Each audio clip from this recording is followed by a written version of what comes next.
think you guys can see my slide deck. So we'll go ahead and get started here. So currently, I actually work at the National Geospatial-Intelligence Agency, and I'm an incident response team lead there. And my presentation today is really about all the different types of cybersecurity careers that are available. I titled it Cybersecurity is like ice cream because there are so many different flavors that you can choose from. And I remember when I first was interested in cybersecurity, number one, I was first interested in tech, just tech in general.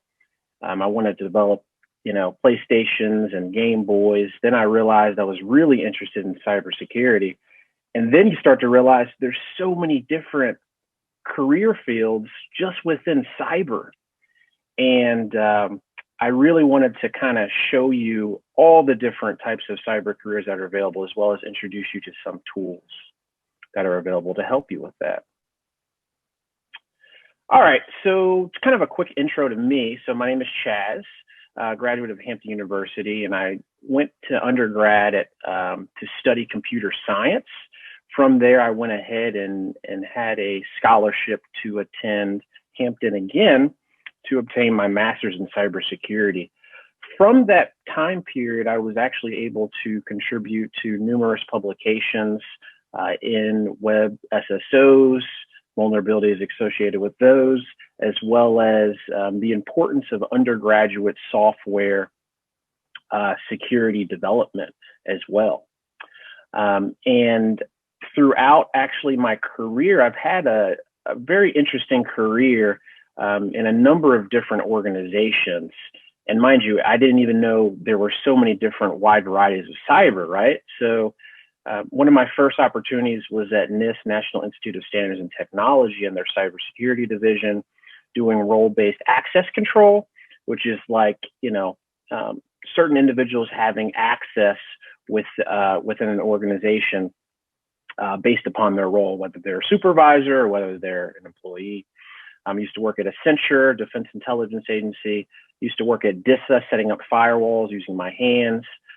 Used to work at Lawrence Livermore National Laboratory with high performance computing technology, supercomputers, which I'll talk to a little bit more later. And then currently my position right now is the incident response team lead at NGA, which I will talk about a little bit later as well. All right. So like I said, cyber is literally everywhere. There's so many different flavors, and it touches every facet of how we live, really. Think about it. Our home alarm systems, our coffee makers, right? I don't know why we need to connect our coffee makers to the Wi-Fi. You got robo vacuums that are running around here, sucking up things.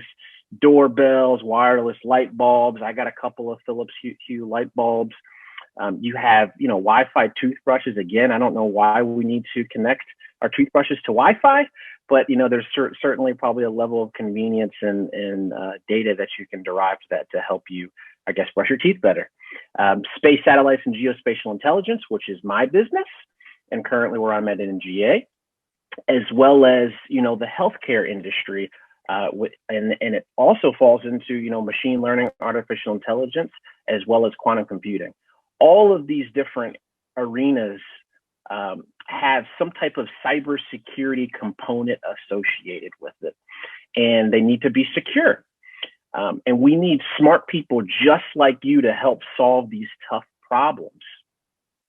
A couple of years ago, we didn't even think of how cybersecurity could even relate to quantum computing, right? And now we're at the point where we need to understand how cryptography and some of the cybersecurity capabilities can actually protect against,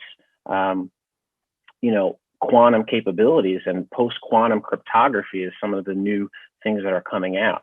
So these are a lot of different facets of our lives that really have a cybersecurity component that we need your help to solve. So trust me, cybersecurity has a place for you. It's estimated there will be 3.5 million unfilled cybersecurity jobs globally by 2021. That's next year. And 1 million, up from 1 million, positions in 2014. So here's one of the things that I really like to tell people is when new technologies come out, there are ways to improve the convenience and optimize our life, right? Sometimes when that happens, it creates an avenue of certain challenges. And that's where the problem solving comes into play. And then you get into this cycle of we need to develop more innovative solutions from the new technologies that were just created.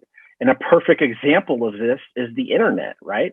When the internet was created, with DARPA, and this was originally supposed to be a way to communicate ideas with researchers and ideas with scientific research, right? Who knew we would get to a point where cyber war or the ability to have physical impact using the capability of your computer against nation states? Who knew we could get to that point, right? And because of that, defensive and offensive cyber capabilities, as well as industries and careers, have been created to protect just that. And it's really quite interesting because there's lots of different examples just like this, where we create new technologies, we realize it definitely provided some convenience, but there's also a new challenge at hand. And then new careers or new opportunities or a new type of cybersecurity field or career has been opened up. So, we can see that happening a lot. And the need for this type of talent and others is growing so rapidly. As you can see, there's so many different flavors to help solve these problems, not just within defensive and offensive cyber capabilities. So you could talk about artificial intelligence. You can talk about machine learning. A lot of these different industries pair well together to help solve these issues as it relates to cyber, to protect our organizations as well as nations. So currently, right now, I am the incident response team lead at NGA. Now, NGA, a lot of people haven't heard of our agency before. We're part of the 17 different intelligence community agencies that basically helps provide intelligence to government officials, to leaders, as well as policymakers on Capitol Hill, and all in an effort to give them sound geospatial images to help them navigate against, to help respond to natural disasters, and also help them, make better policy decisions, and also locate and find targets as well. So we're kind of the eyes in the sky, per se, as it relates to the intelligence community. And part of that, there is an effort to ensure that our satellites and our geospatial intelligence, which are just images, right, are protected. And that's where I come into play. I am the incident response team lead in our cybersecurity operations cell. And it's a pretty interesting kind of career. Very, very busy, obviously. But really what I'm doing is helping manage a 90-person team to help respond to incidents, events, and attacks that threaten our geo infrastructure, which we call, GeoInt stands for Geospatial-Intelligence.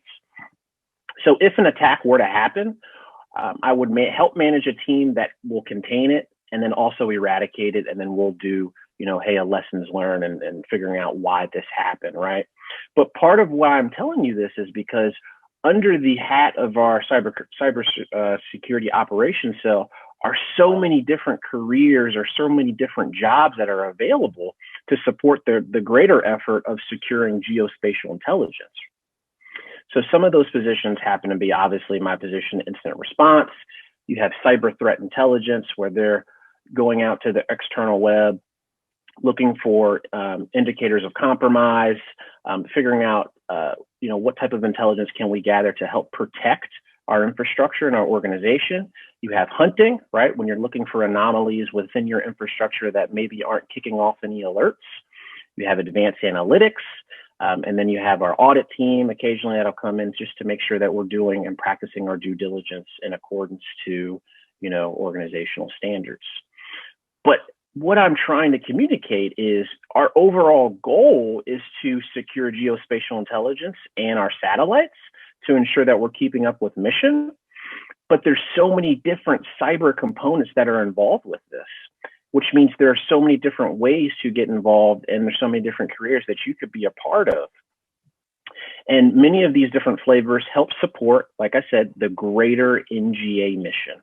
But the biggest thing that I wanted to ensure that people are aware is, there's within any organization such as NGA, which I am currently now working for, there are so many different wide varieties of what cyber looks like, and to support the greater effort of geospatial intelligence and our satellites to secure them. So when you think about different organizations to work for, no matter where you go to, just be mindful that there is an opportunity available for you. You just have to figure out what your flavor is. So cyber in other places.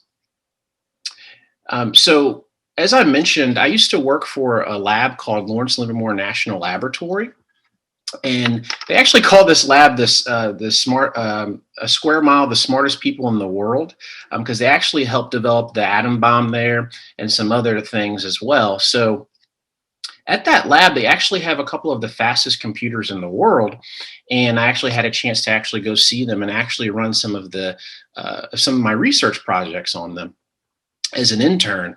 So, one of the things that they were trying to devise and figure out what to do was, how can we simulate realistic web traffic with NS3, which is a tool that you can use for web simulation, to develop countermeasures based upon real web traffic with redirects. And I had a chance to work with a particle physicist with this project. I know it sounds crazy, but at that lab, you're actually able to work on projects that you feel that you can contribute to, or you have some type of maybe a coding skill or something that is of interest to you. So these types of national labs, which are under Department of Energy and National Nuclear Security Administration, those opportunities are available to you. And I was a cyber defender intern there, supporting this greater effort to help develop countermeasures as it relates to cyber. And that picture up there in the top right is actually, I think that's Sierra. So it's definitely up there. And I think the top 5 fastest computers in the world developed by IBM. And this computer has almost 125 petaflops of speed. And this is very, very, very, very fast. Obviously much faster than our home computers, but they're helping to, with our nuclear stockpile, as well as, simulating a lot of, disaster response recovery type things, world events, to help assist in making better decisions with data. And again, in my career, I've also had the opportunity to actually use my hands to help set up firewalls at organizations like Defense Security, DISA, what they call is Defense Information Security Agency, as well as NIST, which I had mentioned before. And this is a little bit different, where you're actually helping to develop scientific research and standards for the broader cyber community. So if you like doing research and developing papers, or coming up with new standards based upon your own research, then NIST might be an opportunity for you as well. The other picture that I always like to talk about, I had nothing to do with, but I always like to include it in there, is the bottom right picture, which is called NIF, which is the National Ignition Facility. And they actually filmed Star Trek there. You can actually Google it and you can find the picture. And this is actually where the one of the things that they do at this, that they call it the largest laser in the world, is it's literally like 3 football fields large, and they're really trying to focus 192 laser beams at a single point in a target chamber. which is about the size of like a pencil eraser. And they all do this for the nuclear stockpile stewardship program that they have, as well as trying to figure out ways to help optimize energy and figure out ways to devise energy products here to help ourselves as well. So I got a chance to tour this thing, but it's all because of an internship that I had at that organization, at that lab, to actually visit some of these incredible things that we're doing. So when you get into your college programs, please make sure, even in high school, try to find internships, because more than likely they'll be available for you to help broaden your career, to really figure out what you're interested in. Okay, so if you're not sure what type of cyber career is best for you, let me tell you, the internet is your friend. It's been my friend for the longest. CISA, which is the Cybersecurity Infrastructure Security Agency, you can go online to their website and you can literally use a tool to help identify, build a potential cyber career.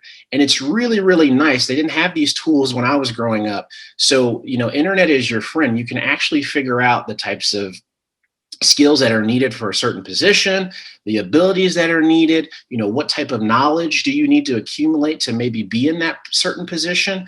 And it's really convenient to know where you want to go in life, especially as it relates to your career in cyber, prior to actually getting there, so you can make a determination on where you want to go for your destiny. So it's really important that you use tools out there to help guide you throughout your career, before you actually get thrown into it after you finish school. And a lot of kind of what you're doing right now is really critically important. Attending camps like this, such as SANS events and camps, are really important to really figure out what you are interested in as it relates to cyber. You have the ability to ask questions, and then you also have the ability to do capture the flag events to really figure out what is this cyber thing actually do, and how can I contribute. And like I said, in college, internships. This is your chance to try it out, to figure out if this is something that you are truly interested in prior to actually getting into a real job. And I think it's of really a lot of value to figure out, hey, I don't like this. I tried that out. Now I really know what I want to do with my career as it relates to cyber. So it's really important that you know what you don't enjoy, so you can choose what you don't want to do. Very important, so you can go out into the world and contribute and have fun as it relates to cyber. So my question is, what flavor is right for you? I told you a couple of tools online. I told you a little bit about my career, and you can also follow me on Instagram and Twitter at Mr_Caviar, link on LinkedIn as well. But the real critical question is, figure out what you are interested in prior to just being thrown into the workforce, so you can actually have a passion for what you do, because as the famous saying is, if you love what you do, then it's not work. And I love what I do, and I don't feel like it's work when I wake up in the morning. So figure out what your niche is in cyber, so you can absolutely love what you do and wake up in the morning and feel good about going to work, or feel good about starting your company, or doing whatever you feel is necessary as it relates to contributing to cybersecurity.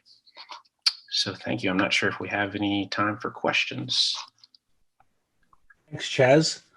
So there was a couple of questions here. The first one I'm going to ask, I absolutely love this question. Does the stereotype hold true that cybersecurity people have less digital or less tech lying around their house? You said otherwise about yourself, but do you think it should hold? I personally don't. I have lots of tech, everything tech, and light bulbs and everything. Personally, because I like to understand these technologies, because I am in the cyber industry. But yeah, there are others that don't want to open themselves up, because if it's connected, then it can possibly be compromised, and that can compromise your data as well as your security, as well as your privacy. So personally, I like to purchase some of those items to understand them so I can secure and articulate my knowledge from experience. So it really just depends. That's the same excuse I use to buy all that stuff too. Yeah, I mean, my personal experience is that people who work in this field are probably the worst hoarders of technology in the world. But you know, it is what it is. Okay, so what about organizations that have legacy systems? And you know, obviously they're more at risk than people who have more up-to-date systems and everything else. How can these organizations best protect themselves or even catch up so that they're not as at much risk? Oh, the first answer to that is absolutely patching. Patching, you know, ensuring that you're up to date with the latest version of the software, whatever vendor that you're using, is the number one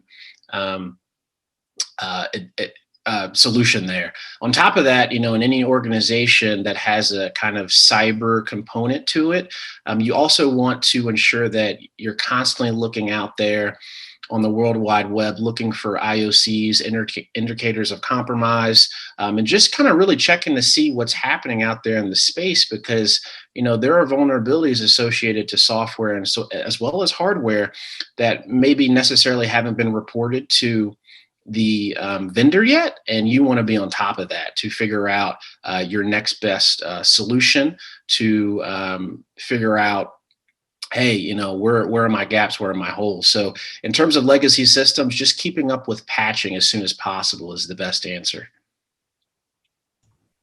Awesome. And then I thought this question was interesting, about working for the federal government. Okay, so with the federal shutdowns in recent years, is it worth pursuing a career in cybersecurity in the federal government? How are cybersecurity analysts who work for the federal government affected by such shutdowns? Oh, that's a good question.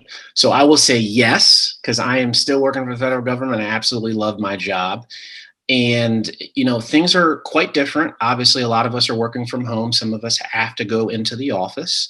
But, you know, one of the things that I think is so interesting as it relates to, you know, the coronavirus and everything that's going on in the world is we're starting to recognize that, you know, there are different gaps and things that we haven't necessarily thought about before, and which creates opportunities for new business, new industries, as well as new solutions to help with, you know, working from home securely, as well as, you know, ensuring that our infrastructure can handle the bandwidth, you know, while people are working from home. So, you know, I think, you know, these past couple of months have been pretty interesting. It's caused us to adapt. The industry within the federal government has caused us to adapt. But, you know, there's still a lot of opportunity there to help come up with really, really interesting solutions as it relates to kind of what's been going on these past couple of months. Okay, nice. So the last couple of weeks, there's been a lot of talk about this whole SolarWinds issue.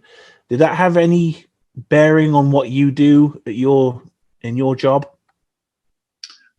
Yeah, I think you guys can see on the news, you know, there's a lot of things going on with the SolarWinds stuff. I won't personally speak upon that in this setting, but yeah, you know, if you look on the news, you know, there's lots of things that are going on as it relates to the SolarWinds stuff. And a lot of kind of what I spoke to a couple questions ago is just, number one, you know, keeping up with the, you know, your patching and versioning of your software with the vendors is one thing, but you got to keep up with what's going on out here in terms of, you know, 0 days and things of that nature to really ensure that you're keeping up with the cyber criminals and things that are happening, because it's like a cat and mouse game where you're trying to ensure that you're ahead of the game. And sometimes you can't necessarily just rely on the vendor. You have to ensure that you're practicing your own due diligence out there and doing your own research. Nice. Thank you very much. There was another question here about potentially getting into the field. It says in one of your slides, you said that in 2021, there will be a 3.5 million unfilled, or there will be 3.5 million unfilled cybersecurity jobs globally. But why is it then so difficult for many of us to even land one of those jobs, even an entry-level job, even if they have good grades and so on? Any ideas? That's actually a really, really good question. Personally, I can only speak from my experience at NGA, but one of the things that is very, very enlightening in a good way, but it's also hard on us, is, for one position that we may put out there, we get thousands upon thousands of resumes. And unfortunately, within some of these organizations, there's only a few people that can look at all of these resumes. Once it goes through the computerized system at clearing and looking for criteria in terms of, what the duties are, then it comes to, certain people to actually look at all of these resumes with their eyes. So, there's definitely ways to help optimize this kind of process. So there's a lot of people that are in cyber, and I think one of the things that we'll have to try and do, as it relates to ensuring that opportunities are available, is help streamline that process, because sometimes it just takes so long. And then on the other end of that, we only have so few people that can look at some of these resumes that are just kind of inundating us with resumes, thousands upon resumes just for one position. And I can only speak for my my organization. So, but I would imagine all different organizations are different. Okay, thank you very much. And then in regards specifically to geospatial intelligence and navigation systems, what are some of the main or common threats that you see on a regular basis? Like, is there a certain type of malware that you look for, or a certain group that's attacking? No, that's a good question. So, as an organization within the federal government, as well as the intelligence community, we see everything that traditional organizations, as well as industry sees.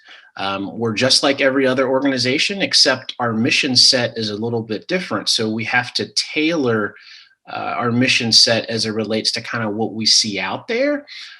So we see everything that you guys see or another organization sees. We just have to be mindful of the, specific servers or specific infrastructure that need to be protected in order to ensure that mission can continue to happen. So, for instance, Hurricane Katrina, we helped with that effort in terms of providing imagery to the Red Cross and people to figure out ways to, go help people during that time. So, during that time period, we have to ensure that our servers and our infrastructure is stood up in such a way where mission is needed during that time period. So we have to tailor our mission or understand our mission to ensure that we're adequately protecting our systems as it relates to what's going on in the cybersecurity ecosystem. So we see everything like every other agency or organization sees. We just have to be mindful of our mission. Cool. And then I think we'll probably have time for like maybe one or two more questions. First one is that you mentioned, why would you connect your toothbrush to the Wi-Fi and to the internet? So someone had to ask the question, what is the actual risk of doing that? Like, how can that be used to attack you? That's a very good question. I think That's honestly something I've never even thought about.